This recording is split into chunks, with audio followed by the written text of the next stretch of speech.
Je te montre le genre de conversation que j'ai avec mes clients quand on met en place des projets d'immigration avec le visa E2.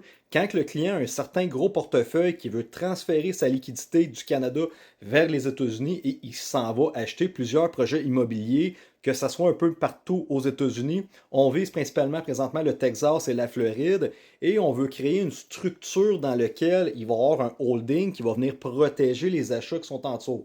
Donc, tu comprends-tu qu'il y a quand même plus de démarches à faire? Tu arrives dans le marché américain et regardez ici, j'ai examiné ta feuille d'Excel et effectué d'autres recherches afin de tout valider. Il est important de comprendre que nous travaillons avec deux systèmes fiscaux différents. Donc, le Canada et les États-Unis, c'est deux fiscalités différentes. Et nous tentons de trouver le meilleur équilibre entre les deux.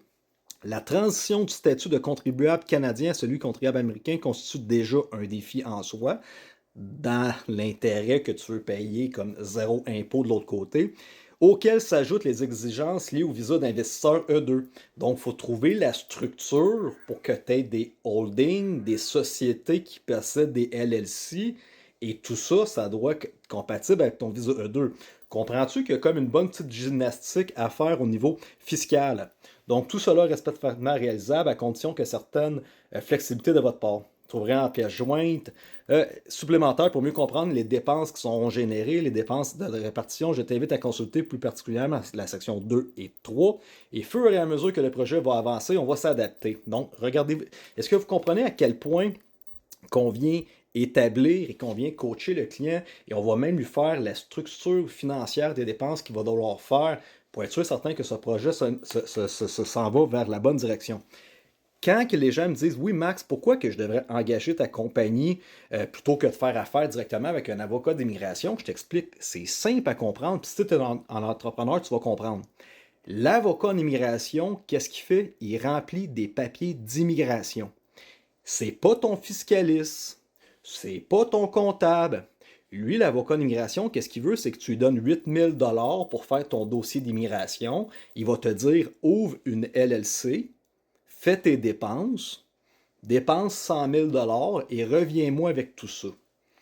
Donc, au palais, est-ce que l'avocat en immigration, c'est un spécialiste en fiscalité internationale et en comptabilité? Non, non, non. Chacun des professionnels porte son chapeau de responsabilité. Moi, je suis un consultant général et je travaille avec des sous-contractants. Je ne suis pas fiscaliste international, je ne suis pas comptable, mais j'engage ou on sous-contracte des experts qui viennent coacher correctement nos clients. Donc, de base, une petite business, effectivement, tu as besoin juste d'une LLC. Boum, tu fais tes dépenses à partir de ta compagnie, puis c'est ça qui va être le visa E2. Quand tu as un client qui a un portefeuille de plusieurs millions, qui ne veut pas payer des gains of capital ou de taxation, de taxes de sortie parce qu'il déménage son adresse fiscale aux États-Unis, mais tu comprends que ça prend une structure juridique qui va venir le protéger C-A-7, les protéger contre les poursuites, et ça prend une société de holding et d'autres compagnies qui viennent s'attacher à ça. Ça commence à être un petit peu complexe. Si tu ne connais pas comment ça fonctionne le système des États-Unis, je t'invite à faire affaire avec des experts.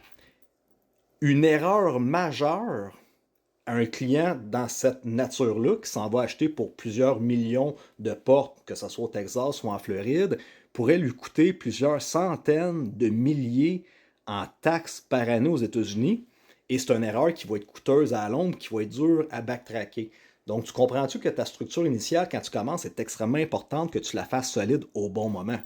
Donc, quand tu fais affaire avec Golil Group, c'est simple. Même pour ton petit projet de base de LLC, j'ai regardé plein de Québécois depuis les 3-4 dernières années s'en allant en Floride.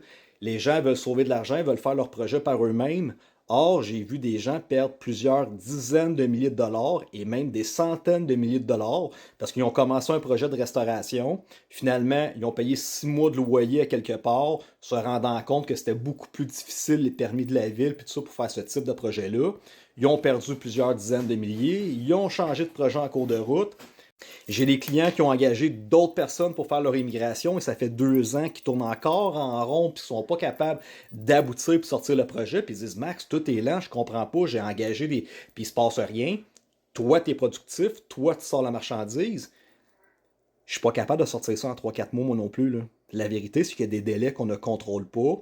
L'avocat d'immigration, des fois, c'est long. Les permis à ville, des fois, c'est long. Il y a plein de petits problèmes techniques qui arrivent pour tout le monde. Je vais te dire la vérité, rentrer dans un projet d'immigration, ça va venir avec du stress puis de l'anxiété. Puis ça fait des dizaines de projets d'immigration que je vois aller, et il y a des petits problèmes techniques pour tout le monde. Peu importe l'avocat que tu as, il y a des choses qu'il faut corriger. Ben ça, c'est ma job à moi. C'est moi qui ai la pression sur ses épaules avec mon équipe de bien te coacher puis de régler tous ces petits colis de problèmes-là qui apparaissent. Mais au moins, la grosse différence, c'est que si moi puis nos associés, nos partners, mettons en place ton projet, mais tu vas sauver plusieurs dizaines de milliers de dollars en n'allant pas tout de suite en Floride, en te mettant pas un loyer sur la tête de 2-3 000 par mois, parce que tu vis là, puis tu essaies de bâtir ta bâtisse, ton business toi-même, faire tes démarches toi-même.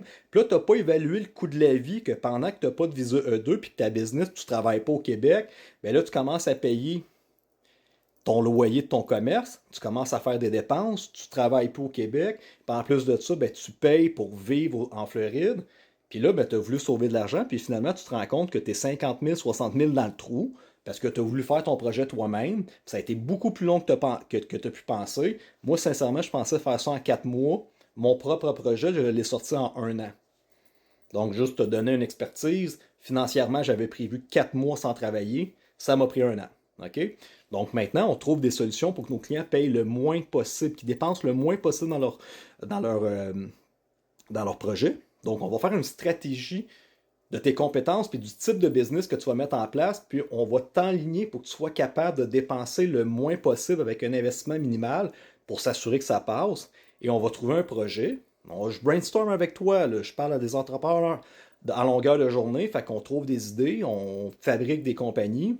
Et à ce moment-là, ben, j'essaie de trouver une solution qui mensuellement, tu vas voir le minimum de frais fixes à payer pour te donner une chance de transition de survie financière, le temps de commencer à pogner de la garnotte puis commencer à avancer dans ton projet d'immigration puis ta business commence à avancer.